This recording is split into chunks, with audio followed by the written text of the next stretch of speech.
I don't see anybody entering anymore, so I will start. Yeah, so welcome everybody to ENTSO's webinar on the market report and the capacity calculation report 2023, which were both published on Thursday.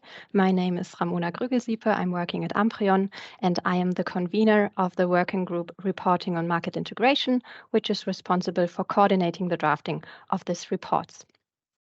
And now jumping to the next slide. In this webinar, I will present to you what we are going to do today. We start off with some opening notes by Kjell Bamsnes, who is the Market Committee Convener at ENTSO-E. And then we will jump into the market report. There, Ludovine Markenek will start us off with updates on the TSOs project in the FCA and the CACM.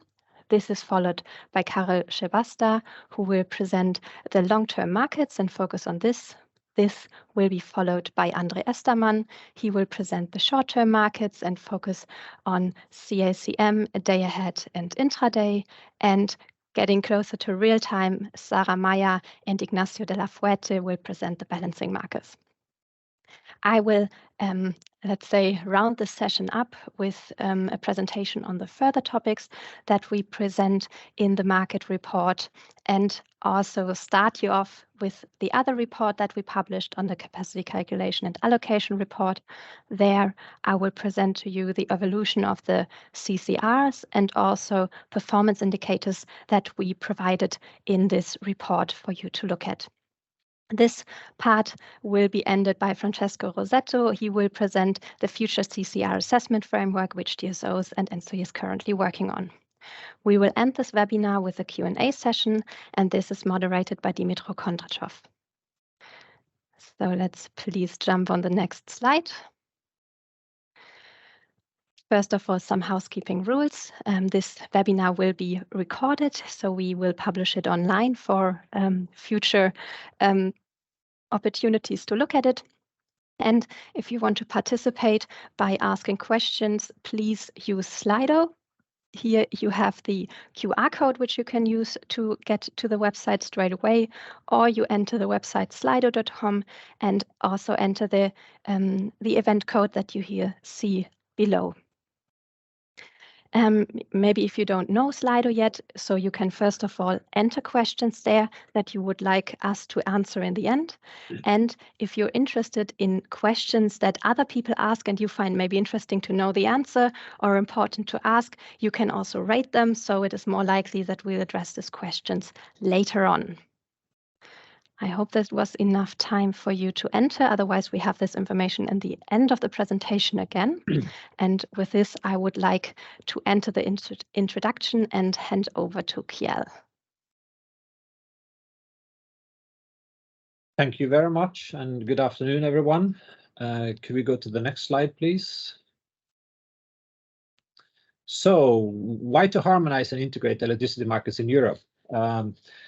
The market integration is all about progressively harmonizing the rules of the markets. And in a fully integrated electricity market, electricity can flow freely in response to pricing throughout Europe. This brings major economic benefits to the society, while being one of several enablers for the implementation of the European Green Deal. And I think this was quite obvious also in the recent energy crisis. We were able to mitigate some of the potential very, very high prices by having this integrated electricity market. So in terms of economic efficiency, the internal market will contribute to reduce electricity prices by increasing competition, also reducing the need for backup generation. In related to security, the internal electricity market will increase market liquidity and also increase system security and resilience. Regarding sustainability, in this integrated electricity market, we will be able to integrate intermittent renewable energy sources and thereby reducing the CO2 emissions, as well as increasing Europe's independence from imports of fossil energy fuels. The network codes and guidelines pave the way for an integrated electricity market, and the TSOs and our partners, we are working on many activities regarding implementation of these regulations for a more harmonized, integrated, and efficient single European market for electricity. So could we go to the next slide, please? So how is it that we harmonize and integrate electricity markets in Europe? If we look at the long-term markets, which is governed by the forward capacity allocation regulation, here we set out the rules for calculating and allocating long-term transmission rights or other hedging opportunities. In relation to the short-term markets, this is regulated in the Capacity Allocation and Congestion Management Regulation. Here we set out the rules for implementation of the single day ahead and intraday electricity markets in Europe. And we will get back to details on these in the coming hour or so. And regarding the real-time markets, this is governed by the Electricity Balancing Regulation, where we set out the rules for procurement of balancing capacity and for the activation of balancing energy. So from ENTSO-E side, we monitor the implementation of these regulations by the two reports that will be the main attention of today's webinar. We should note that the presentations we do give you later on, it's only an overview of the rather extensive reports. And for those who want to have a closer look at the full content, I kindly invite you to have a look at the ENTSO-E website, and you can see the link on the screen here. If you go to the next one, please. So we would also like to highlight some milestones achieved in 2022, in particular on the balancing topic.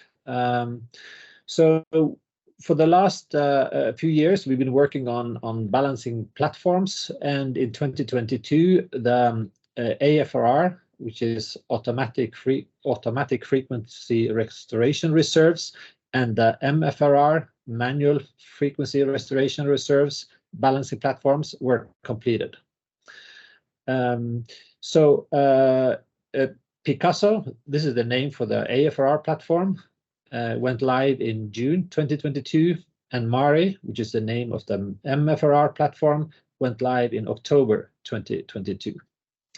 So by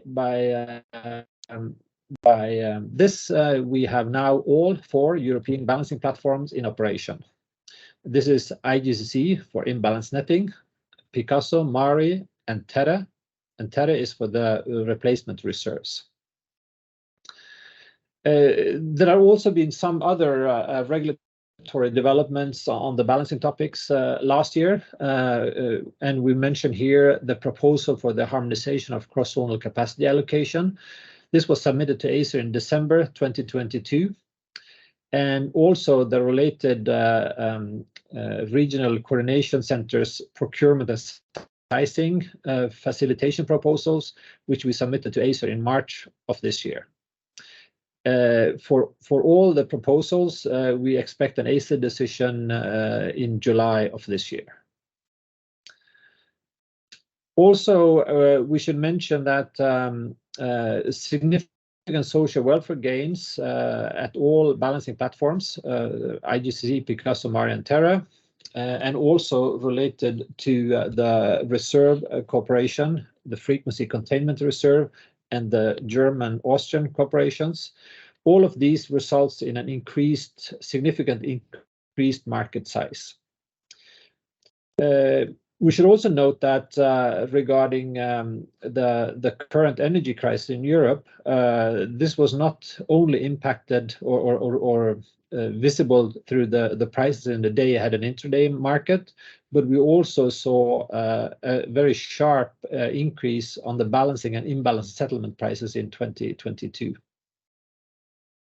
So I think this concludes the introductory remarks. So then I hand back to Ramona, please. Yeah, thanks a lot, Kiel. And I will start you off on the market report itself on the next slide. Maybe first of all, some overall information before I hand over to the experts. While the market report is the flagship of ENTSO-E's market monitoring activities, ENTSO-E itself has 39 member TSOs of 35 countries, and the market report of ENTSO-E covers the period from June 2022 to May 2023. It does look at integration of European electricity markets in accordance with the regulations that Kiel just presented, so the FCA, the CACM, and the EB regulation. Looking at the report itself, it was said it is quite extensive, and it looks at the implementation in all time frame, and then gives an overview in the integration in the long term, short term, and balancing time frame. And furthermore, we give an overview of the current and future developments that do impact the European electricity markets. And with this, I would like to hand over to Ludovine, and she will present the TSOs updates in the FCA and CACM timeframes. Thank you, Ramona. So we will start with the forward market. So this year we have been focusing on delivering and adapting the FCA methodology, so the forward capacity allocation methodology, for allowing the timely go live of a long-term flow-based, which is planned end of next year. So this encompasses the harmonized allocation rules, the single allocation platform, the congestion income distribution methodology for FCA, and the methodology for ensuring fairness and remuneration of the long-term rights. These four methodology have been submitted except for the harmonized allocation rules, and they have been also approved by ACER. The harmonized allocation rules will be submitted soon and at last 1st of August this year. And several workshops have been organized with market participants together with ACER. On the next slide, it will be about the derivative and intraday market governed by the CACM regulation.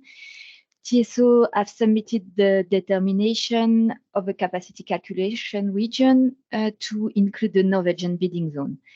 This proposal has been already approved by ACER mid-April. TSO are working now on amending the CACM congestion income distribution to take care of the possible non-intuitive flows in the flow-based region, and this should be submitted in the coming days. The schedule exchange methodology has also been amended to reflect on the change in the inter-NIMO flow calculation. It has been approved on the 30th of May 2023. And a major step has been taken at regional level with the core flow-based go-live last year and 8th of June, and the ongoing process for the Nordic flow-based go-live, which is planned to go live on Q1 2024. And in the next slide, we will see about the cooperation with the NIMOs. So the CACM annual report has been published last year on the 1st of July, and the webinar took place in September. The cost report, which is detailing all the costs related to the derivative and intraday market, has been delivered on the 30th of June, and 2 workshops with the NRAs have taken place in the fall. The NIMOs have submitted end of the year the harmonized minimum and maximum prices to respond to the need of the market to have more stability. And the debt products have been consulted, but it has not led to any amendments. And this is it for the CACM FCA related methodologies. Perfect. Thanks a lot, Ludovine. And with this, we jump into the long-term markets, which Karel will present to us.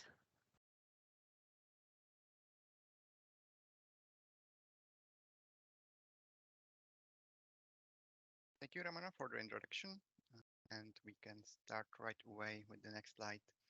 And here for the SCA, as that was also the case for the previous years, there are no really major changes to be presented as the regulation is practically fully implemented. But first we can take a look at some basic information and statistics where we can also observe some changes in this monitored period of the report. So the single allocation platform, which is the only target solution platform according to the FCA, was launched in 1st November of 2018. We can really say that the operation is really stable, or let's say functioning really well. We had only a few operational incidents, but none of them happened in this last monitored year, so we will not present them today. And in terms of the feedback from the market participants and the users, we are receiving really good grades overall, and they really strongly prevail against the bad ones. So a good feedback, a good stable operation, and that's, let's say, it for the operation itself for this last year. And for the 2023, I can only mention that now SAP covers 67 biddings on borders, which are so far directional, and we have more than 400 active market participants, and of course a little bit more when we count the non-active ones.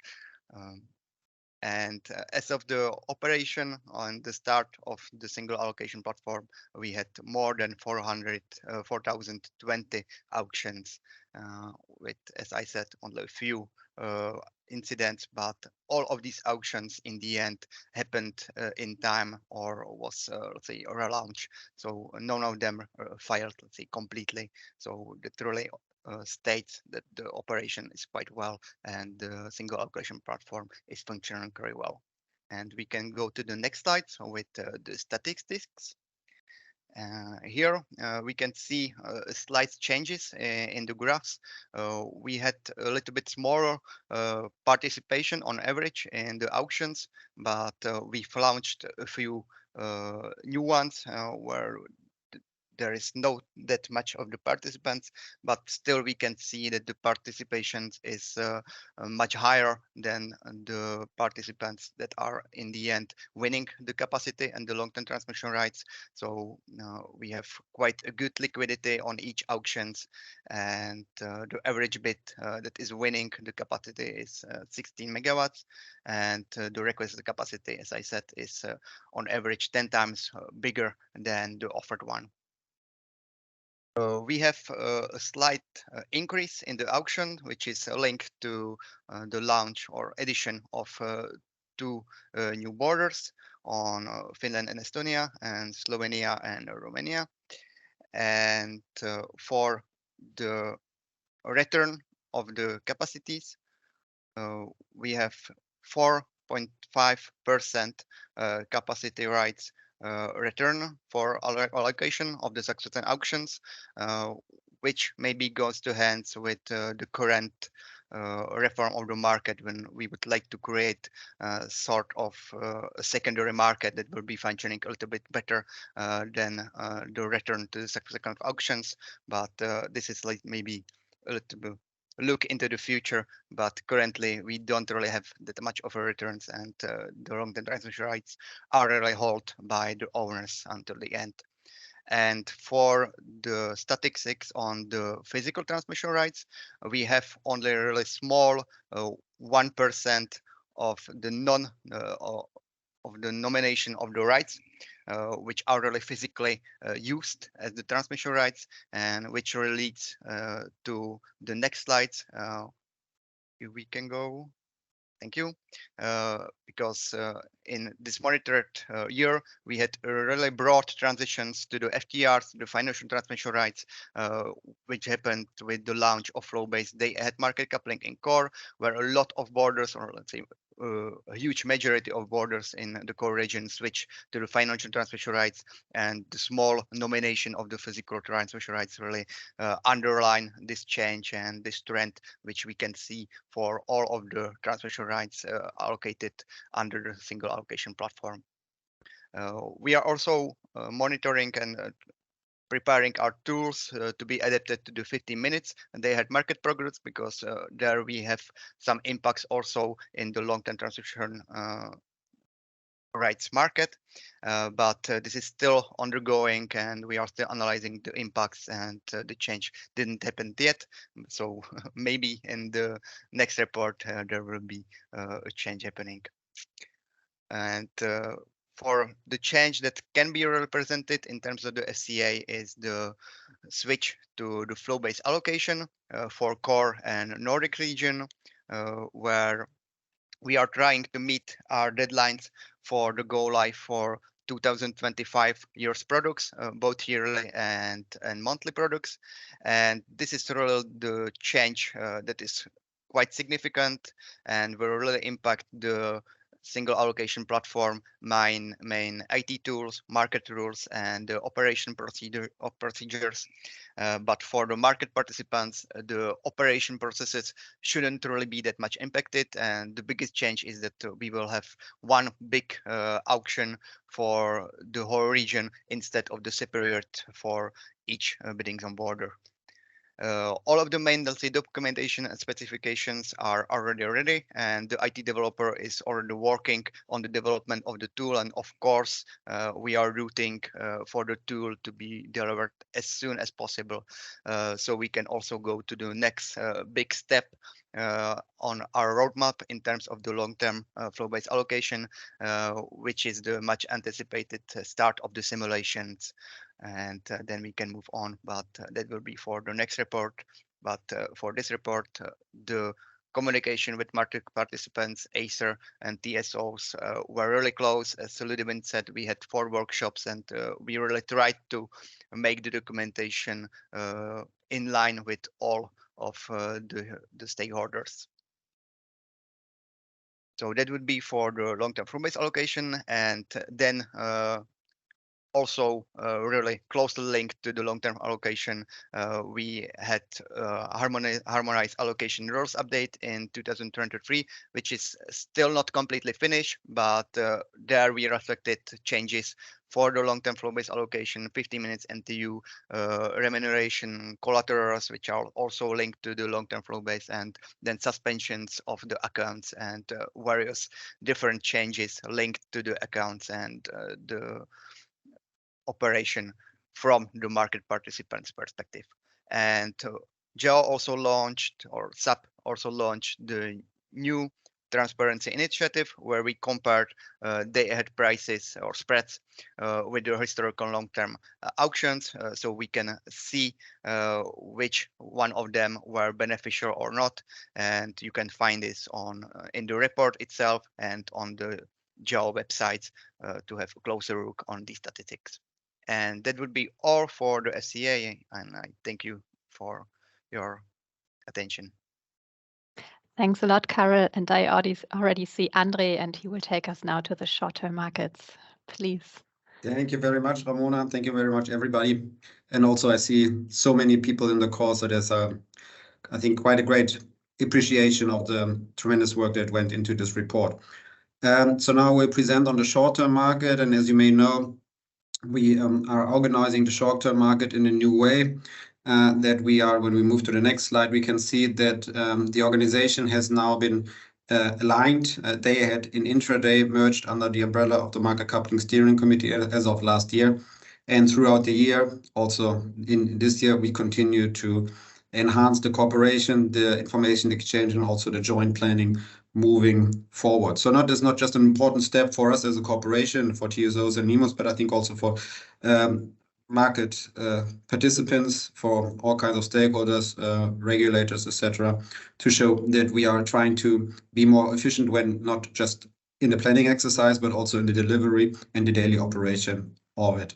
In order to do so, we are in close cooperation with market participants. So we're very happy that we have launched the Market Coupling Consultative group where a TSO, a NEMO, as well as a market party convener is present, and where we hold at the minimum 2 workshops. We already have done 3.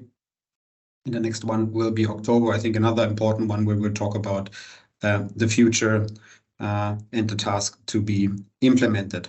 Very important also for us is that we have now a joint management team, including a PMO in place, plus a setup where TSOs as well as NEMOs are leading the various work groups that we have. So that's quite impressive that we are all working together in that fashion.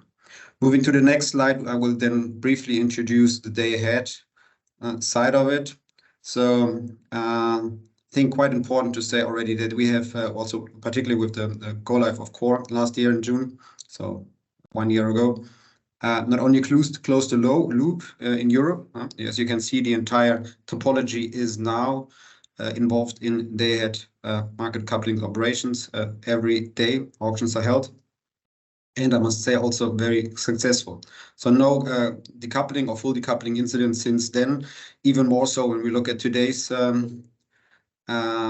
challenges that we face in this year, particularly with high negative prices and the new way of the energy market with overproduction of renewables.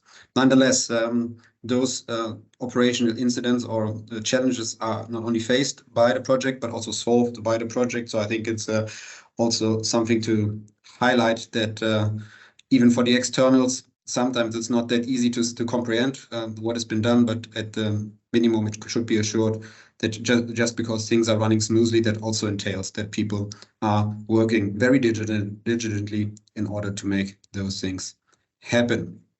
Of course, we went live not only with the core flow base, but also other elements have been included, such as M&A or also a couple of functional additions to that. And moving forward, we will have even more countries joining, for example, the West Balkan 6. So moving to the next slide, you can see the evolutions that we have done in last year. I think we don't need to go into the technical details, but the Euphemia algorithm is updated frequently and always to align with the challenges that we are facing, going step by step, ensuring that the continuous interest of the market to evolve, to do things better, even under smaller timeframes, is considered as a challenge for us, but also as an opportunity to further increase the opportunity that the market coupling algorithm can provide. Of course, we had in the past, particularly in the last year and the last winter, the big challenge of the war going on in Ukraine, some uncertainties whether the market would function well. It did, luckily, not just because we had luck in the sense that everything ran beyond our expectation, weather-wise, for example, but also operationally, we were prepared very early in the process, explained to market participants where we are standing, how potential emergency measures are triggered, and publicly made them also available, that there is a wider consensus in the market that we're not only stable, but also transparent to provide the necessary information. So, of course, the update of the second auction and other mechanisms that we have done are there in order to cope with those kinds of new scenarios. And as we can see, as I said earlier, currently with the new spikes of negative prices, there will be further evolutions going forward. On the right side, you see the various implementation projects we have, and I just want to highlight very much that we are engaging very strongly on the Euphemia Lab program, doing R&D in order to make the operation of market coupling not only smooth, but also future-proof with the challenges of 50 minutes go live in 2025, flow-based implementation, advanced hybrid, and other things that are a stressor on the algorithm to ensure that everything is running as you expect throughout the year. Moving to the next slide, and then we are leaving essentially the day ahead and moving to the intraday markets. As you can see in the intraday market, and I think this is also a testament to the work well done, that after 4 years of implementation, we are now also have closed the loop as of last year, including Greece as well as Slovakia in the intraday market. So as of now, we have the entire topology included in continuous trading 24/7. And of course, we will do our utmost and our best in order to further advance the topology also to newcomers such as the Balkan region. I think what is quite important to state that this continuous allocation of cross-zonal capacities and bids and offers with the millions of trades and the ever-increasing pace of the trades being matched in milliseconds in the system without major disruptions. And I think this is something that truly needs to be highlighted, particularly with the go-live, which is now 5 years ago. I think there were quite some expectations whether a system would be able to survive on that kind of topology and this kind of high frequent trading, the challenges that the system needs to cope with. But we can see that we are not only coping with them, but we are coping with them close to 100%. That I think is marvelous and a great achievement of the service providers, the markets participants, helping us to ensure that everything runs smoothly, but of course also the TSOs and NEMOs which are engaged in the daily operation. Moving to the next slide. As you can see from this graph, we have steady growth since 2018. As said, we went live more than now 5 years ago with the project, and we are hitting more than 300 million trades already with an ever-increasing demand. So we are not only able to, at the moment, to cope with this ever-increasing interest of the intraday market or the market participants to trade in intraday continuously, but we are also, of course, equipping the system on the software as well as on the hardware side in order to cope with this kind of requests, ensuring that we are running as stable as we have seen in the last years moving forward. On the next slide, we have depicted the next steps. And for intraday, there are 2 major projects which were very much discussed also in this year, moving up to the question of what projects should be prioritized. For us in intraday, of course, the very much anticipated go-live of the intraday auctions in 2024 and the gradual introduction of 15 minutes cross-border granulation moving forward. So on the right side, you already see the countries that are in that 15 minutes and can apply it on the cross-zonal side. In addition to that, in 2023, we have already added quite a lot of countries, particularly the Nordics, which can trade 50 minutes within the borders, not yet cross-zonally, but we are very hopeful that with the introduction of either the next steps, also in the preparation of day ahead of 15 minutes, and of course the phase out of any derogations that are currently granted, that we will have by 2025 a full picture of 15 minutes being available, not only in continuous trading, but as I said earlier, also in the intraday auction, which we anticipate to be a major milestone moving forward. And we are very much excited that this tremendous effort that we are currently doing in the final testing shall pay out next year for the benefit of all market participants. I think that is the end of the day ahead and intraday part. Very much looking forward for any questions from Mona. Greatly appreciated. Thank you. Thanks a lot, Andre. And now, moving closer to real time, I would like to hand over to Sarah, presenting together with Ignacio the balancing markets. Yes, thank you, Ramona, and welcome everybody also from my side. We will present you this year an update on the balancing market. As some of you might know, we also publish longer versions with regard to updates on the European balancing markets, which we publish on a biannual basis. So we had the balancing report with providing this longer updates in 2022. We will prepare the next balancing report for 2024. And for this year, we really focus on the main developments and major milestones achieved in the past 12 months and present this as part of the market report. Similar to the market report, the balancing part covers the period from June 2022 to May 2023, except for the balancing performance indicators, which we calculate on an annual basis and are therefore covering the calendar year of 2022, and which you can find at the end of the balancing part of the market report. When looking at the content of the balancing part, it covers a broad range of developments and milestones, not only at the European level, but also looking at regional corporations, for example, the AFR Capacity Corporation, the German-Austrian Corporation for the Exchange of Balancing Capacity, or also the FCR Corporation, which is a voluntary market for the procurement and exchange of FCR in Europe. We cover an update on the European balancing platforms, and I think this is probably the major milestones that we can celebrate for the year 2022, because we had the go live of 2 of the balancing platforms, namely the Picasso and the Mari platform. So the platforms for the exchange of AFRR and MFRR. The Picasso platform went live in June 2022, with the first countries connected being the Czech Republic, Germany, and Austria. We have seen quite huge exchanges already at the Picasso platform, which is a really major success after all the effort that went into the preparation and implementation of the platforms. And similar to the Picasso platform, we then had the Mari platform going into operation in October 2022, with the Czech Republic and Germany being the first countries connected to the platform.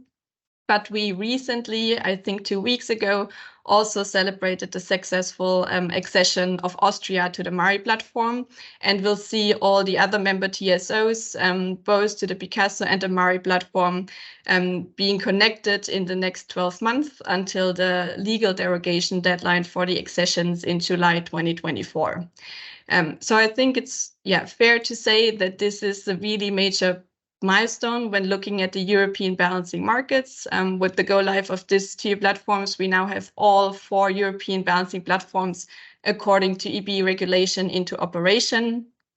And they do not only achieve major social welfare gains or energy savings, but they also contribute majorly to the operational security and increasing the security of supply, which I think is a really important topic and became even more important when looking at the developments of the energy market in Europe in the past months and years.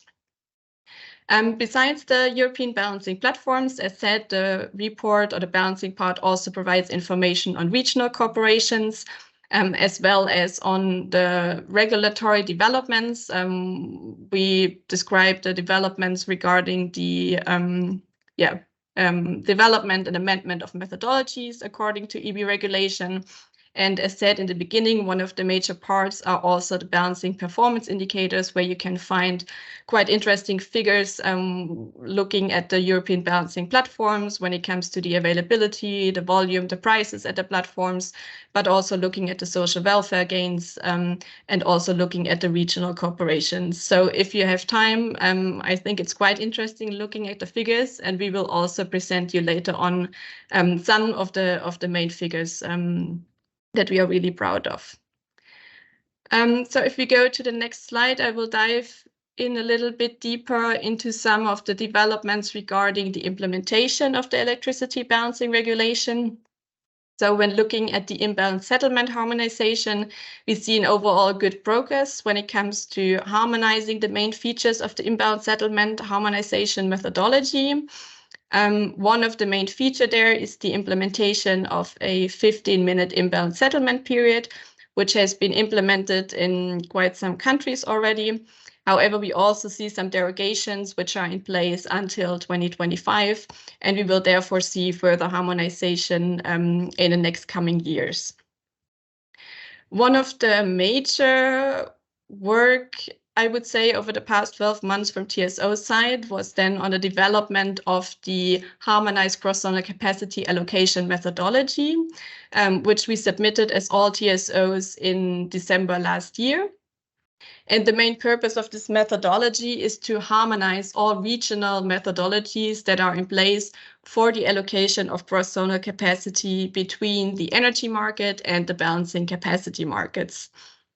The methodology covers 2 different processes, which are the co-optimized allocation process and the market-based allocation process.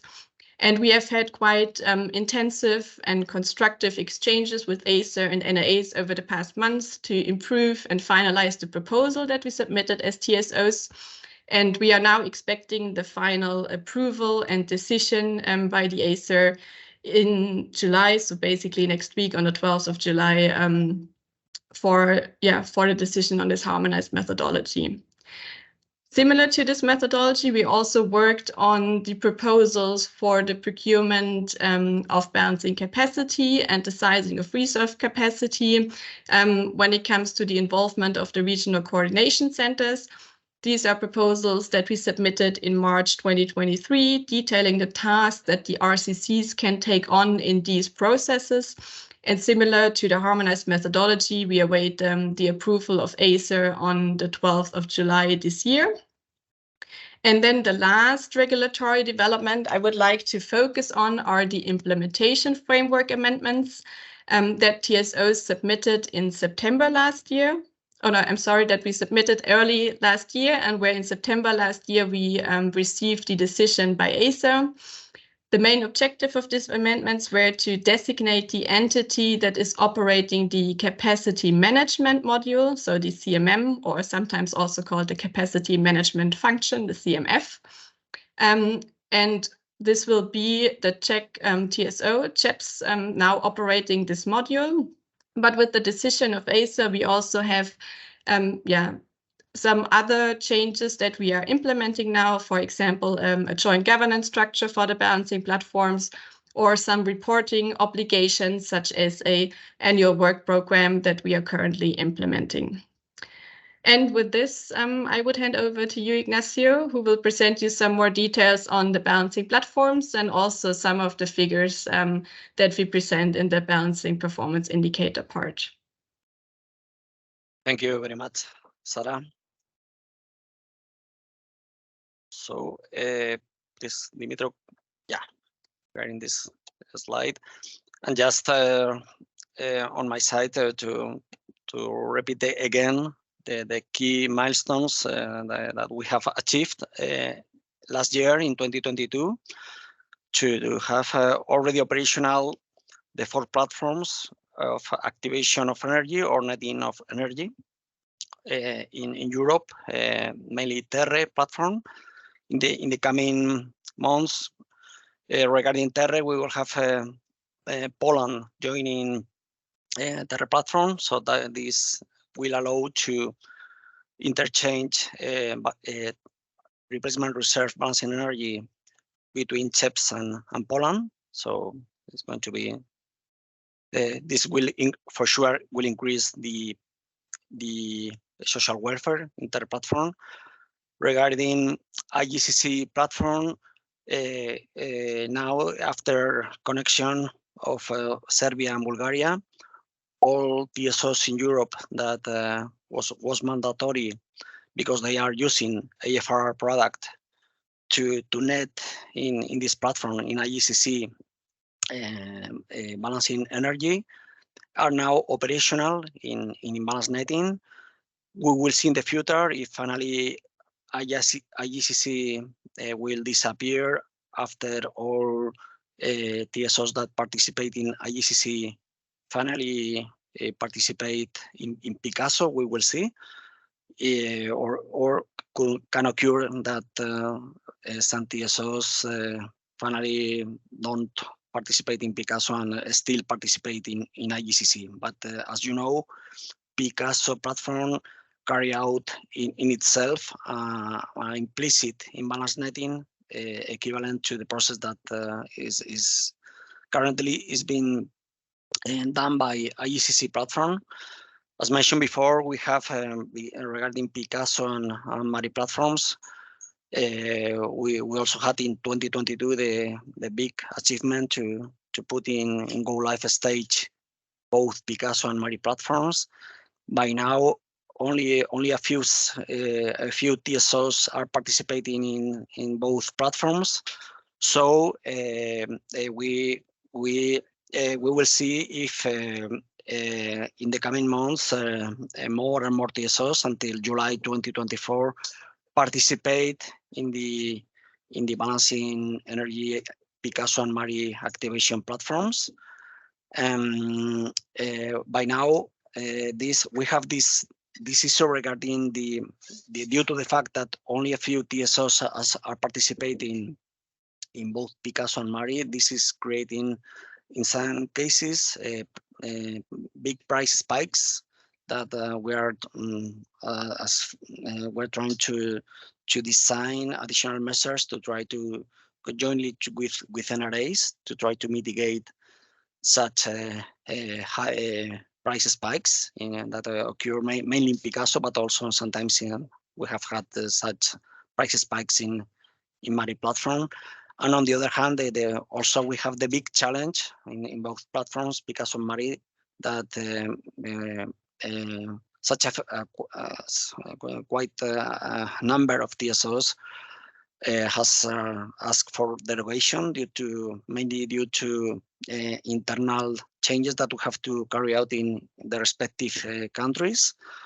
So we should to cope with potential bottlenecks of connection of TSOs in order to fulfill this legal deadline that is July 2024. So this is the main challenges that we have. On one hand, as mentioned before, these high price spikes, and on the other hand, that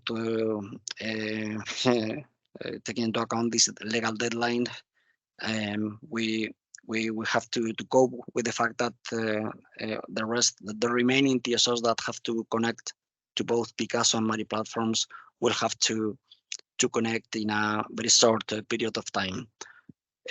Also, I have to mention the important developments that has been carried out by a capacity management module that in the coming months will be in a go live stage, and is going to deal with the capacity available for balancing time frame in real time for Terre, Mari, Picasso, and IGCC in real time.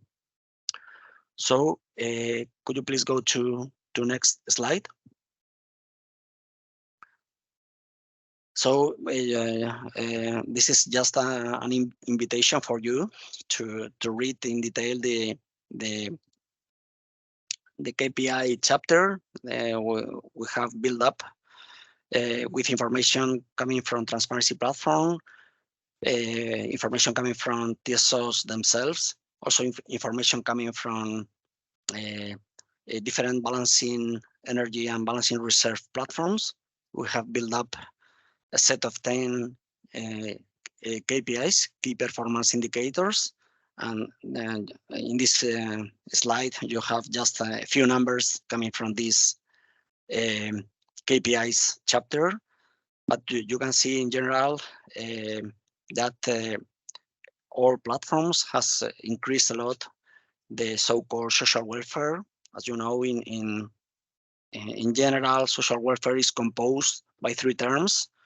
One is balance service providers surplus. On the other hand, TSO savings, and finally, potential congestion rents that can be derived in this process if congestion arise and a difference of prices arise. We do not have such social welfare for the case of Mari platform, because due to the fact that Mari was operational only the fourth quarter of 2022, was not ready to provide data to build up the KPIs. We need at least 4 months of operational of each platform to build up the corresponding KPI. So you can see here that all platforms, not only balancing energy activation platforms and IGCC balance netting platform, but also the 2 operational reserve platforms that were in a go live stage in 2022 is the case of frequency containment reserve platform, and also the Germany-Austrian chain of AFRR reserve platform. All brings social increase of social welfare to the European system. So that means on one hand economic efficiency, but also on the other hand means a higher reliability of the electric systems in Europe. So thank you for your attention, and I hand over to Ramona. Thanks a lot, Ignacio. Right, to end the market report part of this webinar, I would like to present to you further topics that we do present in the report.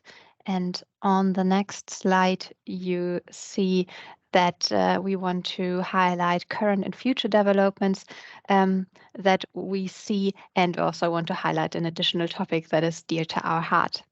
Looking at achievements during the monitoring period that we did not present before, we want to highlight that, of course, you all probably know that the Ukrainian and the Moldovan grid was connected to the Central European one, but also since then we did start to allocate cross-border capacity, and we are happy to say that this capacity did increase over time. So also if you want to see the individual values that the increase was of, please look at the report. Furthermore, looking at to the east, we can report that the energy community is also taking steps to get closer to the European electricity markets. They do that by transferring the EU energy regulation into their national law. They just took the decision to do that. And as was done in the last two reports, we also give an overview of the SAP 70 minimum cross-zonal trading provisions. Here we do provide an overview of national decisions, also an overview where derogations are used, where action plans are used, and so forth. Furthermore, looking in the future, there are some issues we are desired to have or which are interesting to us. So first of all, looking at all the projects that TSOs and NEMO still have to implement in the future, for us, it is important that looking at all the tasks in parallel to actually look at them and prioritize them and prioritize them higher that are more beneficial for society, and also apply the or adopt the implementation deadlines for those methodology in accordance to that. Looking at the forward markets, for us, it is very important that any improvement, I guess, that is goes without saying, it should be the case for each or for everything, should be based on a thorough assessment. Of course, here we do have the virtual hub concept in mind. So there, for us, it's important that anything like that, like such an important change to the market, should be shown before that it does have beneficial and welfare increase components to it. Looking at the short-term markets, we want to highlight that even though the CACM 2.0 process is frozen currently, TSOs and NEMOs do continue improving them, as you already heard from Andre. And here we want to highlight the 15-minute products that are planned for 2025. Looking at the balancing timeframe, we want to highlight that it can be seen that there are quite high prices and the balancing platform that does not yet impact the imbalance settlement prices, but still they can be observed. And for us, it is important to ask stakeholders for a discussion on that and see how this can be adopted, what things can be improved, as there is the concern that maybe national parties might discard to connect to them, and to avoid that, this should be a topic to be discussed early on. Right. Looking now at ENTSO-E itself, at our transparency platform, which does provide transparent data to you for years now, we do have a new milestone that we're very proud to present to you. We do have a user-friendly interactive graphic user interface. So look at the report, there's a link to it, and maybe play around a bit there, because there are some quite nice visuals with maps that are quite nice to look at and interesting as well. So yeah, please do that as well. And with this, I would like to end the part on the market report and would like to jump over to the CC&A report, which is the other report we published in parallel last Friday. This is a biannual report, and also to look at the next slide. The report covers the 8 capacity calculation regions that we have, where all European borders are allocated to.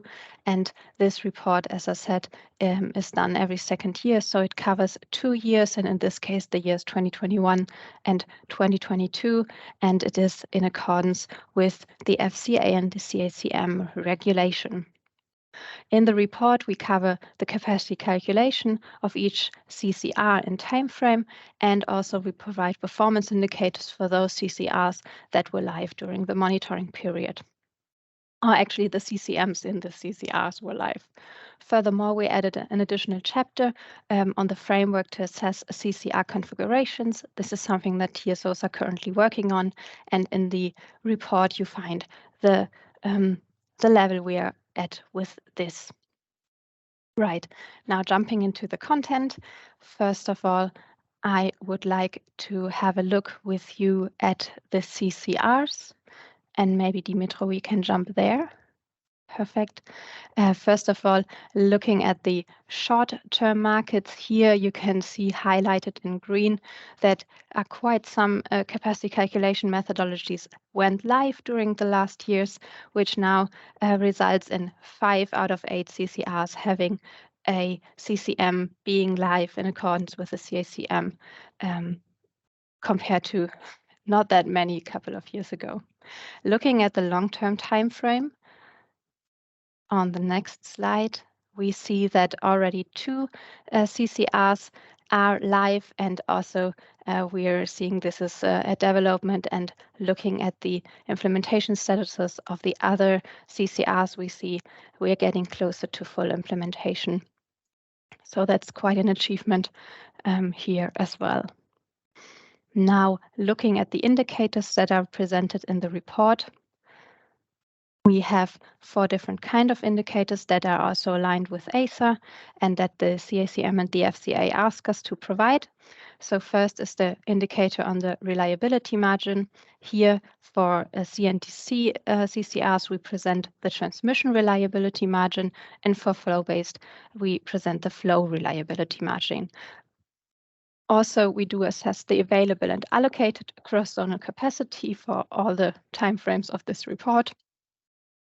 And furthermore, allocation constraints if they are applied, and we provide maximum export and import capacities for those relevant CCMs. Another indicator to be shown is the one for the information used for capacity calculation. For CNTC, here we look at the percentage of time when the CNEC is not known, that it determines the capacity in the capacity calculation. And in flow-based, we look at the quality of the input data by comparing the forecasted and realized flow on CNECs. Last but not least, we have an indicator that is only represented in the short term, or for the short-term markets. And this is an indicator showing the efficiency of single day ahead and intraday coupling. And here in the report, you find values of import and export per different bidding zones in a CCR. So this is just an overview. Please check it out and look at the different values that provided to you. I think there's a lot of information in the report that we are not at all were able to present in this short time period over here.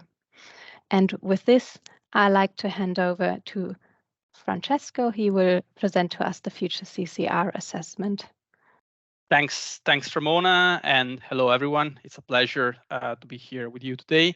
I will now give a quick presentation on the future CCR assessment framework. Next slide, please. So before going into the details of the assessment framework, it's worth spending a few words on background and motivation. So everything started following the ACER decision 04/2021, in particular on Article 12 of Annex 1, which stated that all TSOs shall submit to ACER an assessment analyzing alternative determinations of at least CCRs, Hansa, Nordic, and Core. So let's say that the TSOs took the initiative to develop this framework, which, as Ramona said, it's still a work in progress. And this assessment can be considered a toolbox that can be used every time there is the need to assess CCRs. So it's going to be a flexible and adaptable framework, and it can be adapted to 2 essentially cases. So in case of a legal requirement, so in case there is a legal requirement to analyze one CCR, that could be, for example, the case of Article 12, or in case TSOs are willing to perform a voluntary CCR assessment. So that was background and motivation. I think we can go to next slide, please. Okay, so a very quick overview of the assessment framework. It's going to be a three-step approach. So the first one is to identify alternative CCR configurations, if any. The second step is to assess the alternative CCR configurations against the status quo based on 9 parameters. And step 3 is recommendation based on the assessment. I think we can go now into the details of each step. So next slide, please. So the idea of step 1 is to identify alternative CCR configurations, if any. And the idea is to identify these alternative configurations through the analysis of 3 influence factor indicators, namely commercial exchange influence, influence of remedial actions, and influence of contingencies. On top of this, it will be also considered some other elements that could be, for example, a legal requirement to assess a specific alternative, a CCR configuration. So once the alternative configurations are identified, we will then move to step 2. So next slide, please. So the idea is to assess alternative CCR configurations against the status quo based on 9 parameters. So influence factor, so as in step 1. Then efficiency of capacity calculation and allocation in all the timeframes, efficiency of regional operation security coordination, so ROSC, efficiency of coordinated redispatching and counter trading, efficiency of redispatching and counter trading cost sharing, impact of CCRs on system operation regions, so source, transition and operational cost, third countries involvement and governance. Some of these parameters are also listed in the Article 12, Annex 1 of the ACER Decision 04/2021. So we are now currently working to identify indicators to assess the above mentioned parameters. And just to say that data sources and computation methods will be not outlined in the assessment framework, but it will be left outside and will be agreed upon during the assessment itself. So every time there will be the need to apply this assessment framework. Okay, next slide, please. So the last step 3, is recommendation based on the assessment. So the assessment can actually lead to 2 results. The first one is that keeping the status quo is more efficient than amending it, or that an alternative configuration is more efficient than the status quo. Obviously, if a more efficient alternative CCR configuration is identified, all TSOs shall submit to ACER a proposal for amendment to the determination of CCRs. So that was it from my side. I will now hand over to Ramona. Thanks. Yeah, thanks a lot, Francesco. I think we can jump over to the Q&A session, and we want to share the Slido link again. I hope it is working. So if you do have questions, please enter them there and we can then address them. And maybe also for your information, if you maybe have questions later or other issues, you can also always write an email to market@entso-e.eu.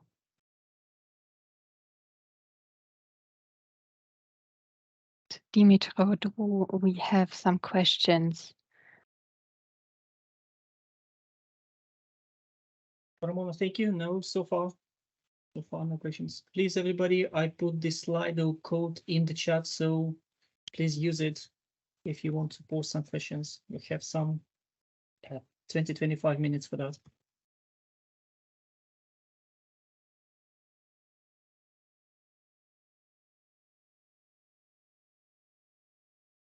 Maybe while we are waiting for the questions of the participants, we could ask questions to ourselves that could encourage the participants. So maybe on the market coupling, to Andre, what are the priorities of the implementation projects of the day and intraday timeframes in the coming years? Yes, thank you very much, Mark, for this question. I think this is coming back to the discussion that we had leading up to this year in the all TSO framework, but also with market participants and regulators, talking about what's currently in the pipeline, and the pipeline seems to be rather congested with the multiple possibilities to enter new ideas how to involve market coupling. So in that sense, we started as of last year and early this year in more detail, talking about all the change requests that are currently posed to us. We are talking somewhere around the magnitude of 150 for day ahead and intraday. We scrutinized them and looked at the biggest items, and also looked at the legality and the formality of implementation. At the end of this exercise, we came up with 3 elements which are of utmost importance, because they are not only already in the implementation, some of them very advanced, but also that the entire system and day ahead and intraday are geared towards those 2 new requirements. So very much important for us is currently the implementation of flow-based in day ahead, leading up to the Nordics, which currently do a parallel run, where we're hopeful that we go live early 2024. Following that, for us, very important then the implementation in intraday of the intraday auctions before summer 2024, and then the further advancement of elements such as advanced hybrid coupling or the introduction of flow-based, also not just in the IDAs, but also in continuous at a certain point in time. Very important. Adding to that, of course, when we look a bit further than that, is the implementation of the 50 minutes, as I explained earlier, which will have some need for adaptation in day ahead, but surely not a revolution or anything of that magnitude. So I think also here discussion should be more on the factual side, and I think with the direct alignment between market coupling and the market participants, as well as the regulators, we are hopeful that in October we have a nice timeline in front of us with options how to address future implementations. And based on that, I think we will find a rather amicable way forward to ensure that we not only go timely live in the highest quality that we are seeking for with those requirements, but also to the advantage of everybody who is involved, and of course also the users, which should never be forgotten when we implement elements for market coupling.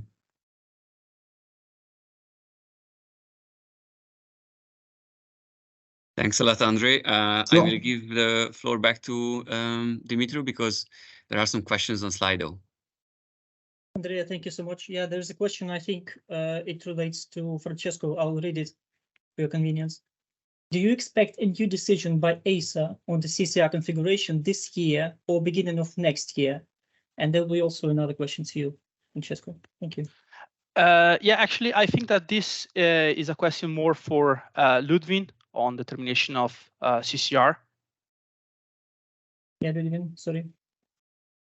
Yeah, on the determination of CCRs, we do have already something in the pipeline, that it's true, which is concerned the Celtic cable that will go live in 2026, sorry. And it's a cable that will join the French bidding zone with the Irish bidding zone. So we will be consulting during the summer on this one. And additionally, we might expect also some requests from ACER regarding the merger of Italy North and Core. So this is in the pipeline.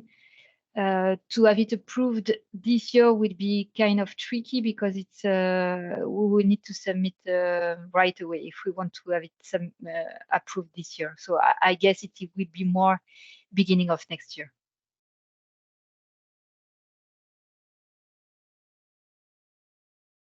Okay, thanks, Ludwin.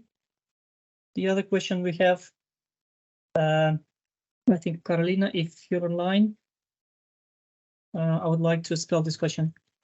Is it advantageous to launch long-term flow-based allocation when virtual hubs are to be introduced according to the market reform? Hi, thank you very much, Dmitra, for this question and also for the question from the participant online. Since the market reform is still ongoing, I think it's best to give a little bit of time for the general approach and for the agreement in ITRE committee, which will be coming, to judge what would be the impact there.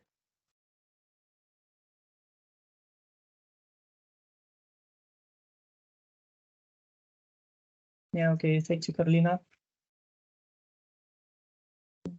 Questions. Also, the question for the Celtic cable, will it be within core CCR or a new CCR could be expected? I think maybe for Ludivine, yeah, if Yeah, so it will be, I cannot say because it will be for all TSO approval, I think this week, but you will find out very soon and it will be for public consultation during the summer. So yeah, stay tuned. Okay.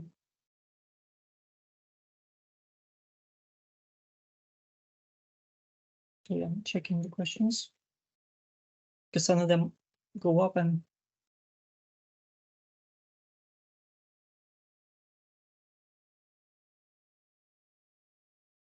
thanks for the advice about the organizing a workshop. We'll take it into account. Well noted.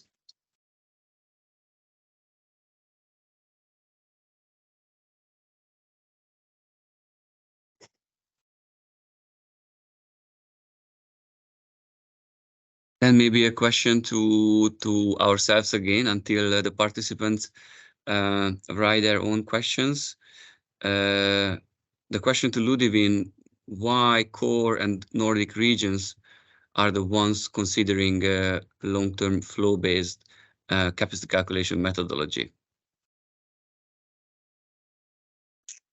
Hi, Mark. Yeah, thank you for the question. So they are considering the long-term flow-based methodology because they are the only ones having flow-based methodology in DevEd and intraday. So this needs to be first implemented in DevEd and intraday, and then in the long-term flow-based. That's why only core and Nordic are considering it.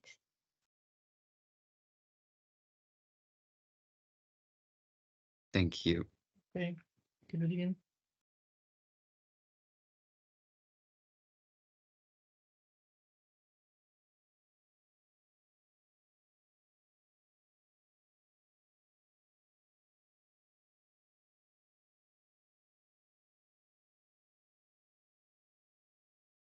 So far, no more questions.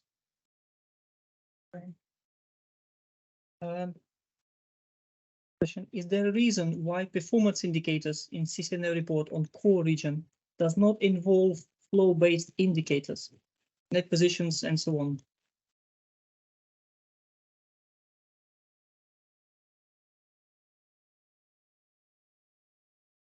So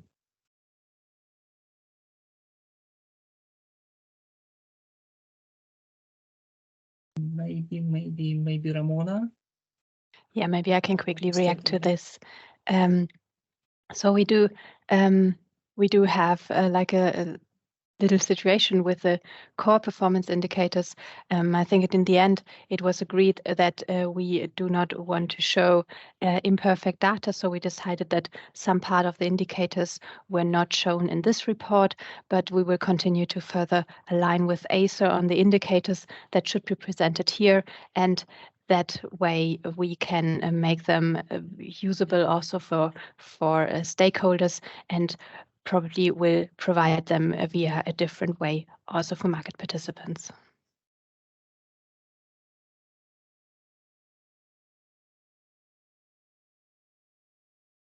Thank you, Ramona.